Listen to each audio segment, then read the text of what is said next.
Where there is discord, may we bring harmony. Where there is error, may we bring truth. Where there is doubt, may we bring faith. And where there is despair, may we bring hope. These words, uttered by Mrs. Thatcher outside number 10 Downing Street during her first hours as Prime Minister, are famously a paraphrase from the prayer of St. Francis of Assisi.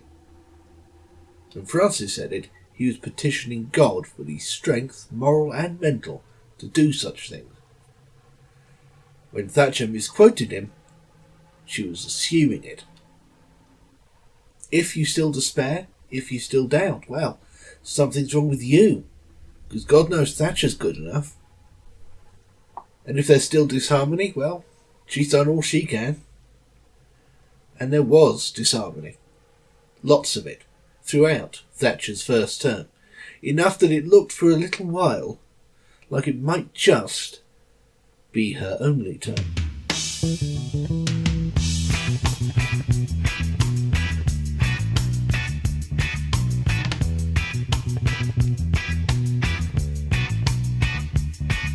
The air was thick with the smell of oppression. The military joined in angry procession. The tension tight with the strain of repression. Young blood boiling, hearts with aggression.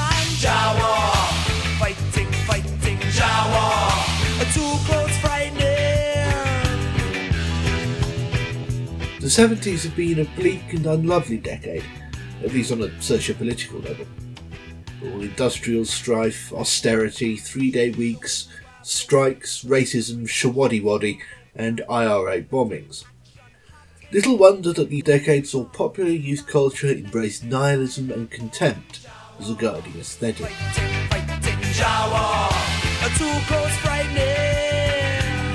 Racial tensions in particular had been simmering in Britain throughout the decade.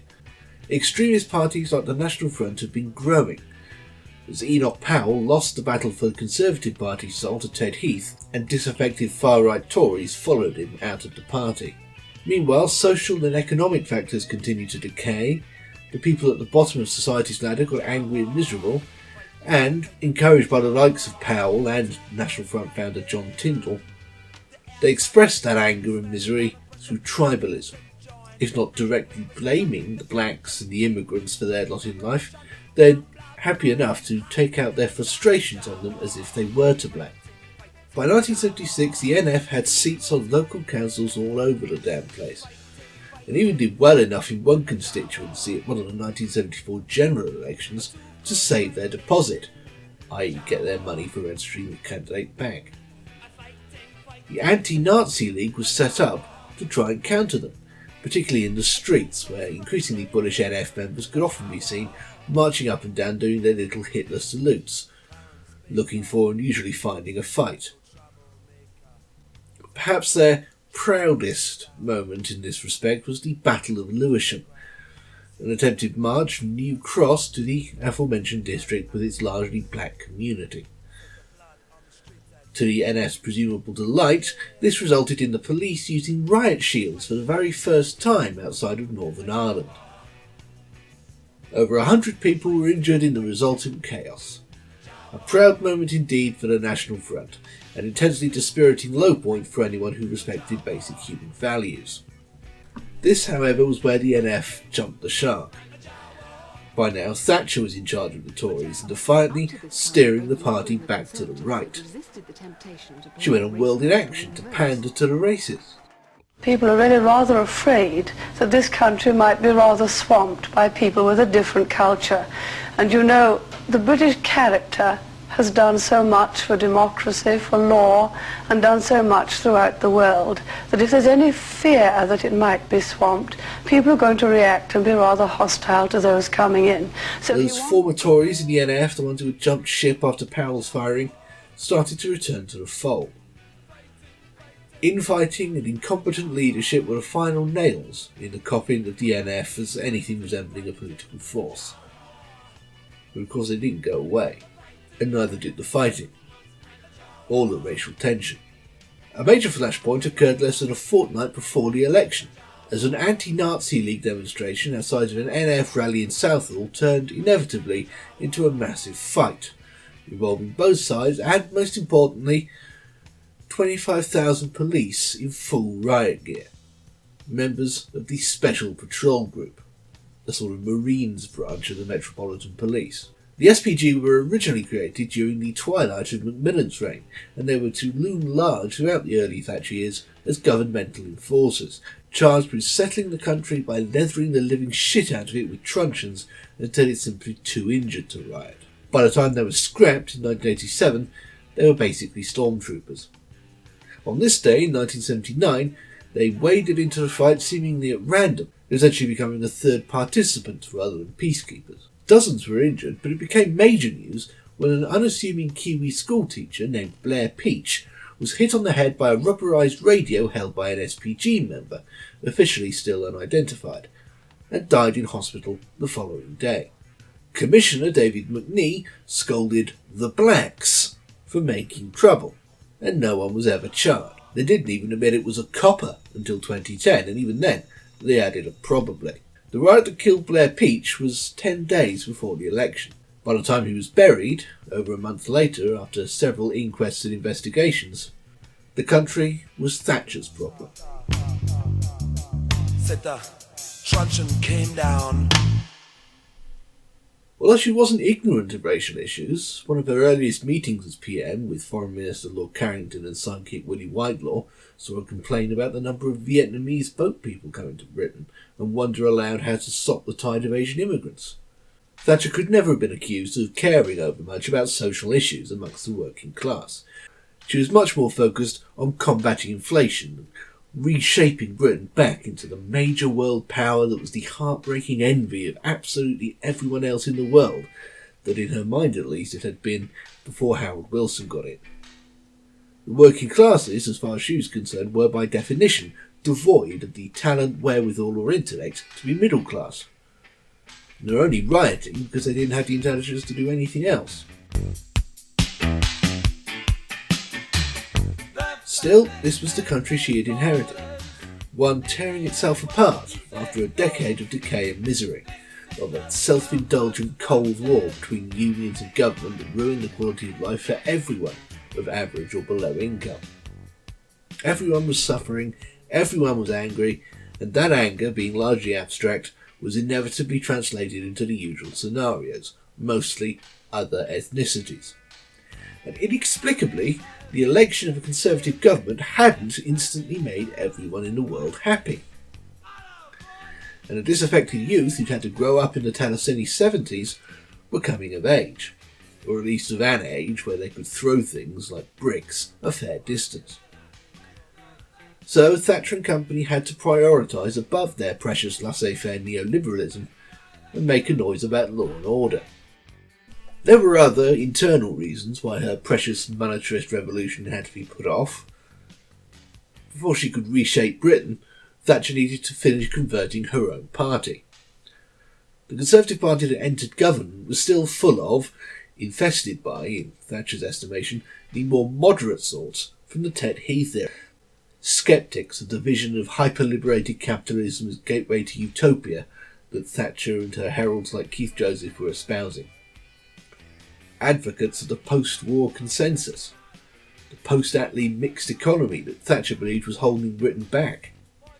In time they'd give way to a new breed who worshipped the ground she walked on, but for now she had to work with them, and her first cabinet was a careful mixture of moderates and Heath veterans such as Lord Carrington, James Pryor and Norman St John Stevens, and harder monetarists representing the future, such as John Knott, President of the Board of Trade, alongside the loyal Keith Joseph on industry, and Geoffrey Howe as Chancellor of the Exchequer, with the fearsome John Biffen as his deputy, keeping Howe's few moderate instincts in check.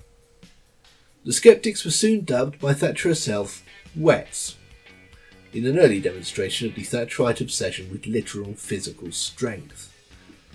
This, of course, made the Loyalists Dries, and it was under those terms that the cabinet swiftly split in two. One Heath veteran who wasn't even damp was Willie Whitelaw, now Thatcher's faithful deputy and Home Secretary, a close and trusted cabinet colleague to the new Prime Minister, just as he had once been for Heath. Always alert to the direction the wind was blowing in, he was now a part of Thatcher's inner circle, with Keith Joseph one of the most important of the many devils on her shoulder from whom she took advice, while the angel futilely stared through the bars of its cell deep in her psyche, sadly blowing on its harmonica. As Home Secretary, the burden of law and order fell on Whitelaw's huge shoulders.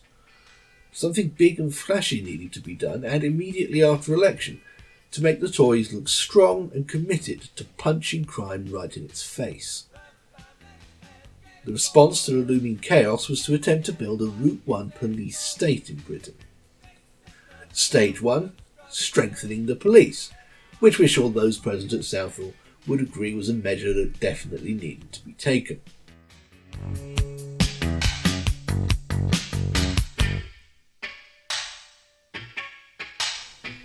As well as pumping cash into prisons and police wages, they were actively handed new sweeping powers of enforcement. The pretext was an old and by then only tangentially relevant law, the Vagrancy Act of 1824. Some highly enterprising fascists in the Home Office have found an interesting bit of wording in Article 4. Every suspected person or reputed thief frequenting any place of public resort or any avenue leading thereto, or any street, or any highway, or any place adjacent to a street or highway, with intent to commit an arrestable offence, shall be deemed a rogue and a vagabond. Thatcher and Whitelaw used that line to justify the police having the power to stop, search, harass, and even arrest absolutely anyone standing around for more than 10 seconds purely on suspicion. Hence the nickname, the Sus Law. This inevitably translated in practical terms to the police harassing and bringing in, often smacking about a bit under the cover of resisting arrest, anyone guilty of existing while black, or to a lesser extent, wearing a Clash t-shirt. A line had been drawn. The government were effectively taking sides in the conflict. Of course, it could be argued with accuracy that they were already one of the sides in the conflict. But until the Sus Law, that was really only as far as the rioting kids themselves were concerned. They didn't have to embrace the role of adversary. Other options existed. A smart government, or one that gave a flying one, would seek to minimise chaos and bloodshed by not trying to fight a war, by looking at the situation from a non-aggressive perspective. But this is the Conservative Party, and they never ask questions. Even if they had, having just been elected, they had the perfect scapegoat and excuse in the previous administration to carry on fighting the kids like cowboys and Indians, or more accurately, cops and robbers, as if cause and effect didn't exist. The message they were sending was, hey kids, you're not entitled to your anger. Shut up. Somehow, this didn't calm the situation down. And please don't read me wrong here, there's never an excuse for wanton property destruction. But there is usually a reason, with a few monumentally depressing exceptions. Thatcher and Whitelaw were either uninterested in discovering what that reason was, or dismissive of any suggestion that came their way. Whoever it was that said an ounce of prevention is worth a pound of cure, he or she wasn't a Tory. Stage 2 was the punishment itself, and I use the word with precision because that was the focus, not prevention or rehabilitation, but retribution. This is probably the policy Whitelaw is best remembered for now. His patented laugh-a-geological epoch short, sharp shock centres, a term plucked from Gilbert and Sullivan, in which kids who sprayed graffiti or kicked phone boxes were subjected to what amounted to 2 years of national service in 3 months. Meaningless manual labour and menial tasks undertaken in the precise atmosphere of the first 40 minutes of Full Metal Jacket, except that they weren't given guns. The idea, of course, was that the offenders would be horrified straight. At least that was the admitted idea. The real idea, as with most conservative notions of law and order, was to punish wrongdoing for the state's own self-satisfaction. Eye for an eye revenge above either prevention or cure.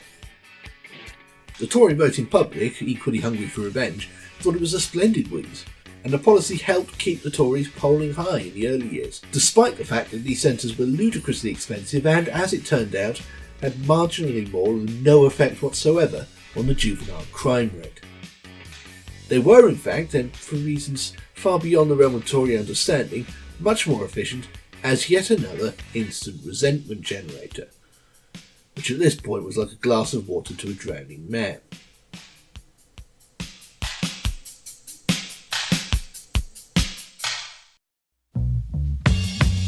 As for those root causes we were talking about, those mostly came under Geoffrey Howe's purview, and the new Chancellor of the Exchequer wasted no time in becoming even less popular than his predecessor Denis Healey.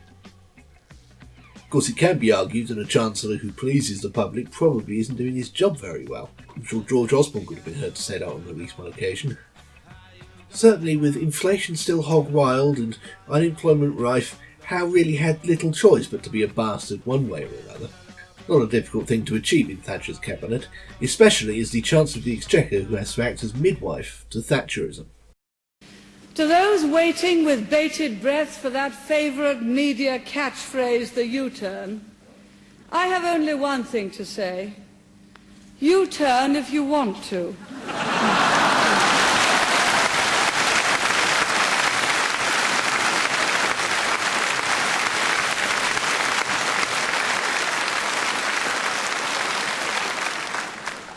The ladies not for turning. Finally got that out the way. Yes, it's one of Thatcher's defining moments. Everyone remembers it, but fewer remember what it was she was referring to. What she refused to turn over. It was her sandpaper-harsh monetarist policies, aimed at hauling Britain out of the recession and bringing down inflation. She and Howe threw the gauntlet down in the notorious, brutal 1981 budget, wherein Howe took the unprecedented and, for a Tory, astonishing step of raising taxes, in a recession yet. It was almost as much of a gamble as Callaghan's poker match with the unions. Fully 364 economists signed an appalled open letter to the Time. Michael Foot observed correctly that this was a budget to produce 3 million unemployed. Conservative MPs walked out of Parliament in protest as it was being delivered. At least one left the party altogether. Thatcher just shrugged. Welcome to the 80s. Inevitably, however, her polls went down as unemployment reached terrifying new levels. This was the trade Thatcher and Howe had made when they wrote up the 1981 budget, to prioritise the taming of inflation over unemployment. The former affected Britain in the abstract, while the latter affected actual Britons, and working class ones at that. So for Thatcher it was a no-brainer. With taxes and duties put up even higher in the middle of a recession, factories up and down the country were decimated. Jobs vanished into thin air. By the middle of 1981, as Foot had predicted, another 1 million people had been added to the already substantial dog queue, making a black joke of the 1978 poster that had won them the election. By the spring, some of the Wets had gathered enough courage to openly advise Thatcher to resign. Her inevitable response was to sack them, making room for the likes of Leon Britton and Norman Tebbit. In 10 minutes, the Antiques Roadshow meets the people of Salisbury to evaluate some of their most treasured possessions. Now, at a little after 5:50 on BBC One, the news with Richard Baker.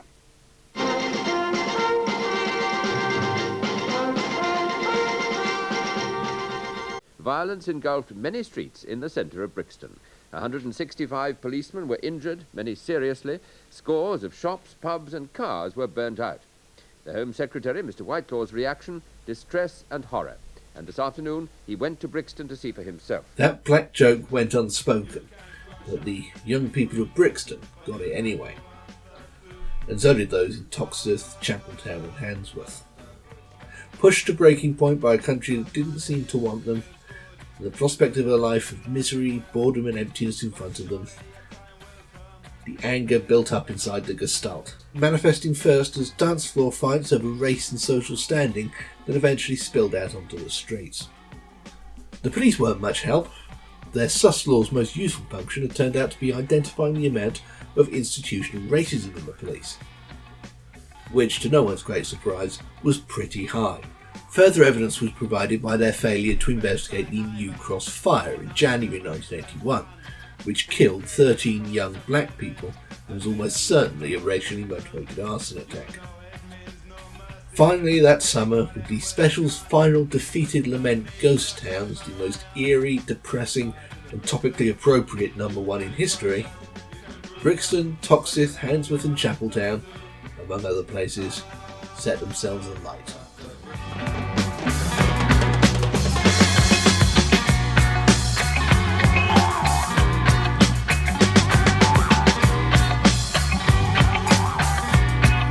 Kick at your front door.